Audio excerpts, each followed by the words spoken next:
पितांबरीचे doctor Ravindra Prabhudesai यांचा नागरी सत्कार सोहळा थाटात। पितांबरी उद्योग समूहाचे व्यवस्थापकीय संचालक डॉक्टर रवींद्र प्रभुदेसाई यांना टिळक महाराष्ट्र विद्यापीठ पुणे यांच्या वतीनं नुकतीच डिलीट ही मानाची पदवी प्रदान करण्यात आली। या गौरवाच्या निमित्तानं विविध संस्था आणि हितचिंतकांच्या वतीनं आयोजित नागरी अभिवादन सत्कार समितीच्या वतीनं त्यांचा भव्य नागरी सत्कार सोहळा डॉक्टर काशीनाथ घाणेकर नाट्यगृहात उत्साहात पार पडला। या सोहळ्याला प्रमुख अतिथी म्हणून ज्येष्ठ अणुशास्त्रज्ञ पद्मविभूषण डॉक्टर अनिल काकोडकर, आमदार संजय केळकर, आमदार निरंजन डावखरे, आध्यात्मिक विचारवंत व व्याख्याते डॉक्टर सच्चिदानंद शेवडे तसेच चितळे उद्योग समूहाचे श्रीकृष्ण चितळे यांची उपस्थिती लाभलेली होती। सत्कार प्रसंगी डॉक्टर प्रभुदेसाई यांना मानपत्र प्रदान करण्यात आलं, ज्याचं वाचन अरुंधती भालेराव यांनी केलं। तसेच यावेळी डॉक्टर प्रभुदेसाई यांच्या कार्यावर आधारित विशेष स्मरणिकेचं प्रकाशन उपस्थित मान्यवरांच्या हस्ते करण्यात आलं। हा सोहळा सामाजिक, औद्योगिक आणि शैक्षणिक क्षेत्रात उल्लेखनीय कार्य करणाऱ्या व्यक्तींचा सन्मान करणारा ठरला। आजचा कार्यक्रम जो होता तो एक मिनिट जरा ते हे करतात। नमस्कार, मी रवींद्र वामन प्रभुदेसाई।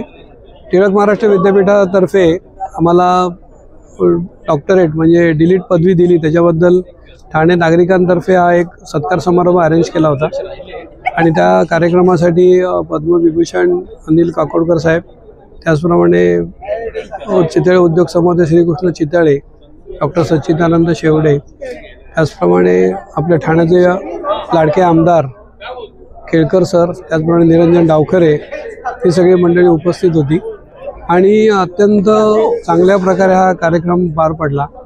त्याच्यामध्ये सगळ्या ठाण्याच्या ज्या काही संस्था आपण पितांबरीतर्फे ज्यांना नेहमी मदत करत असतो त्या तर होत्याच, त्याचप्रमाणे राष्ट्रीय स्वयंसेवक संघ असेल, ठाणे जनता सहकारी बँक असेल, वनवासी कल्याण आश्रम असेल, सॅटर्डे क्लब, त्याच्यामुळे ही जे काही अरेंज करणारी जी सगळी होती की सारथीचे अमोल धर्मे होते, त्याचप्रमाणे आपलं कोपनेश्वर न्यासाचे सगळी मंडळी होती, दाते सर होते, त्याच्यामुळे कार्यक्रम खूप छान झाला। आणि हे सगळे जे आमच्या अरुंधती भालेराव पण होत्या प्रारंभच्या, तर त्याच्यामुळे सगळ्या संस्था एकत्र आल्या आणि मला असं वाटतं की पुढचा असा आपण कार्यक्रम ठरवतोय की ठाण्यातलं असं जे सामाजिक काम करणारे कोणी असतील त्याला जीवनगौरव पुरस्कार आपण देण्याचं करतोय।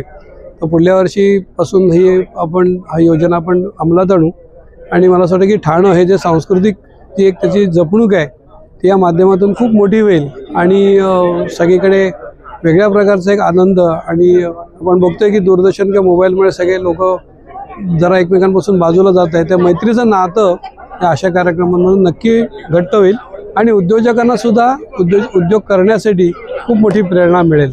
धन्यवाद। पितांबरीची पुढची वाटचाल पितांबरीचं आपण बघतोय की आता आमचा जवळजवळ 350 कोटीचा टर्नओव्हर झाला आहे। तर आपण आता ॲग्रो डिव्हिजन असेल, टुरिझम आहे, त्याच्याचप्रमाणे आपली अगरबत्तीची जी डिव्हिजन आहे आणि फूड डिव्हिजन आपण आता नवीन चालू करतोय आणि त्याच्यामधनं खूप मोठा रोजगार उपलब्ध होणार आहे आणि सगळ्या लोकांना नुसते फूड प्रॉडक्टच नाहीत पण त्याच्यामध्ये त्यांना आरोग्यवर्धक फूड प्रॉडक्ट देण्याचा आमचा प्रयत्न असेल। आणि या डिव्हिजनचा सुद्धा आम्ही असं ठरवत आहे की प्रत्येक डिव्हिजन आता 100 कोटी टर्नओव्हरची झाली पाहिजे। अर्थात त्याला 10 वर्ष लागू शकतील, पण सगळ्या ग्राहकांचा जे आम्हाला प्रेम आणि जी आपुलकी मिळालेली आहे गुणवत्तापूर्ण उत्पादनांमुळे ती अशीच राहो अशी मी प्रार्थना सगळ्या आमच्या ग्राहकांना करतो। धन्यवाद। आजच्या सन्मानाबद्दल काय सांगाल? सन्मान आजचा जो झाला तो म्हणजे न भूतो न भविष्यती असा झाला की आतापर्यंतचा माझा कुठलाच सन्मान जो होता तो माझ्यासाठीचा असा नव्हता झाला, पण हे डॉक्टरेट मिळाल्याबद्दल आता याच्यामध्ये पितांबरी, आमचं प्रभुदेसाई परिवार, माझी शाळा, त्याच्यानंतर राष्ट्रीय स्वयंसेवक संघ, BJP असेल, ह्या सगळ्यांचा सहभाग होता आणि त्यांना सगळ्यांना मिळून हा सन्मान जो झाला तो त्या सगळ्यांचा सन्मान आहे असं मला वाटतं। आणि आमचे जे डॉक्टर जयंत बाळाजी आठवले ते आमचे जे गुरुस्थानी आहेत तर त्यांचा आशीर्वाद आहे म्हणूनच केवळ हे शक्य झालं। अर्थातच श्री रवींद्र प्रभुदेसाई हे त्याच्यात जे म्हणतात ठाण्यात जे काही कर्तृत्व आहे त्यातलं एक शिल्पेच म्हणून आपल्याकडे बघायला हरकत नाही। आपल्या ससोटीचा उद्योग आणि आपला आध्यात्माचं लक्षात घेतलं तर आणि प्रभुदेसाईंनी सांगितलं की अध्यात्म आणि उद्योग याच्यामध्ये विरोधाभास नाही आणि ही खरं म्हणजे अशी काळाची गरज आहे। लक्षात आलं की म्हणजे विज्ञान पैसा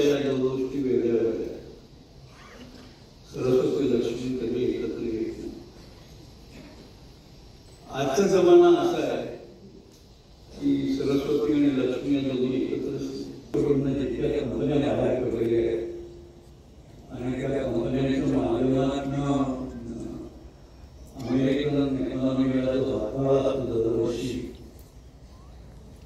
तो भारताच्या वार्षिक बजेटच्या तुलनेत आहे.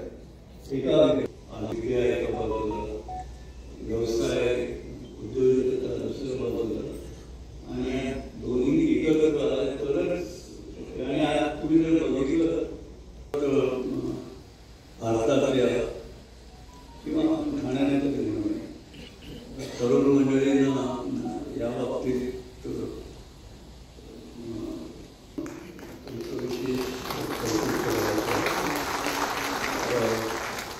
परत एकदा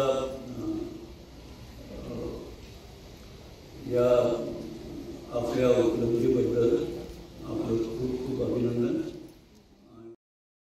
क्या आप इंटीरियर के बारे में सोच रहे हैं पर डिजाइन फाइनल नहीं कर पा रहे? होम इंटीरियर या ऑफिस इंटीरियर, किसी भी डिजाइन आइडिया को रियलिटी में कैसे बदले, आज हम ये जानेंगे इंडस्ट्री एक्सपर्ट्स से.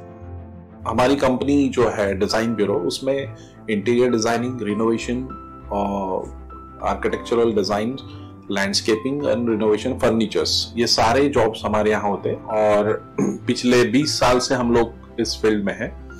और इसमें 2 से 3 कैटेगरी आप इसको डिवाइड कर सकते हैं, जिसमें कि हम रेसिडेंशियल बोलते हैं, कमर्शियल बोलते हैं और रिनोवेशंस बोल सकते हैं. बेसिकली क्लाइंट्स की नीड्स को अंडरस्टैंड करना, सो नीड बेस्ड एनालिसिस हमारे यहाँ होता है.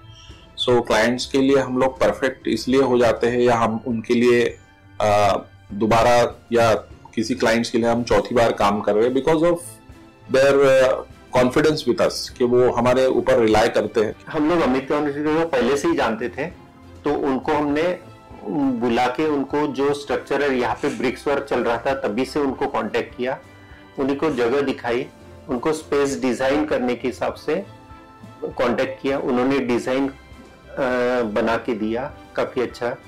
जो भी उसमें जो भी चेंजेस थे उनको वर्कआउट किया हमने. जब जो मटेरियल लेना था वो साथ में हमारे आए, सिलेक्शन के लिए आए. वो जो भी सारा सिलेक्शन उन्होंने काफी अच्छे से करवाया.